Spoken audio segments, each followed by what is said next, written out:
Hisoka Moro is one of the most unpredictable and enigmatic characters in the Hunter x Hunter series. Possessing the appearance and mannerisms of a magician, Hisoka is a powerful, immoral, and self-serving individual who is driven by insatiable bloodlust and a desire for amusement. He operates entirely on his own twisted set of principles, acting purely on his own pleasure and unburdened by the conventional morality or loyalty. He is a battle-hungry sadomasochist, often sexualized.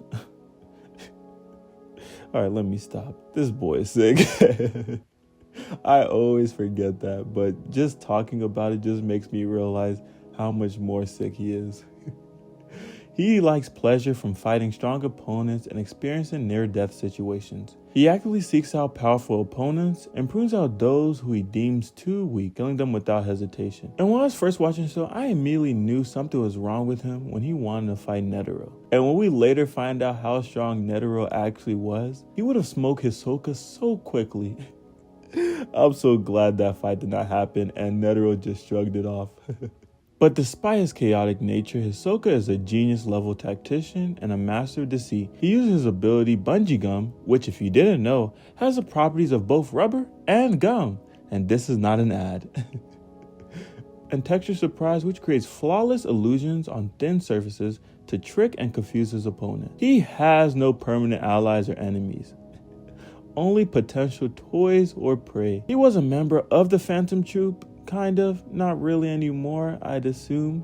I mean, I'll get into that later. It's a bit tricky, but all he wanted to do was fight their leader. So he did all the side quests with this group just to do that. And this just goes to show you his desire for an exciting challenge. And not only that, he will often spare individuals with great potential like Gon and Killua to allow them to grow strong enough to provide a truly satisfying fight in the future. He is different. And when he finally got his chance to fight Chrollo inside of Heaven's Arena, let's just say this was possibly the most confusing fight I've ever read in my entire life. I mean, it made me question everything I knew about Nen. Like, it had me diving deeper into the story, just trying to figure out what happened. But in the end, Chrollo wins, and it was kind of a, I would say it was kind of a cheap win because Chrollo did everything in his power to just win this one fight, even though Hisoka just wanted to fight. I mean, no real plan, just straight smoke, and Chrollo had to go divide,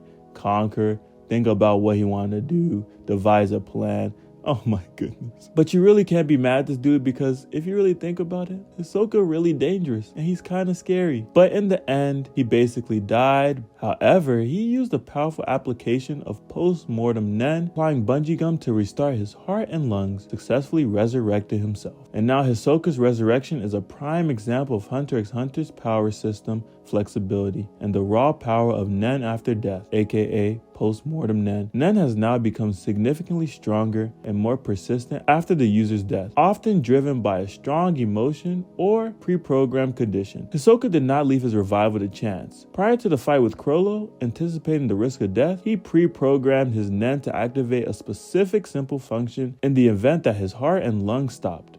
Hisoka set a condition that if he died, specifically his vital signs ceased, his Nen ability Bungee Gum would activate on its own. The Bungee Gum was commanded to create a continuous rhythmic contraction around his heart and lungs, essentially performing a self-administered Nen-enhanced CPR. The Nen after death phenomenon provided the necessary boost in power and persistence for Bungee Gum to continue working independently even without Hisoka's conscious input or life energy until his body could be revived.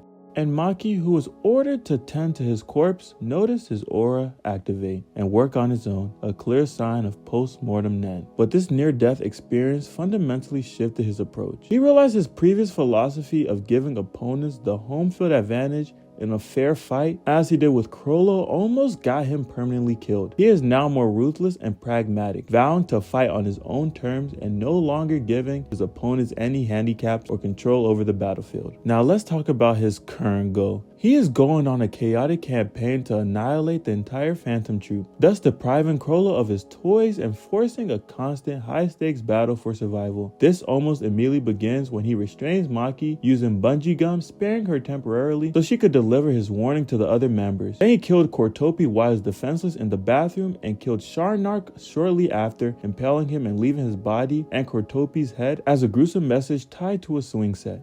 And now that all the remaining Phantom Troop have now boarded the Black Whale, which is the massive ship sailing to the Dark Continent. This has led to a multi-layered conflict on the ship, as the Troop have also been entangled with the Kakin Prince's brutal succession war, and a conflict with the Heili Mafia family.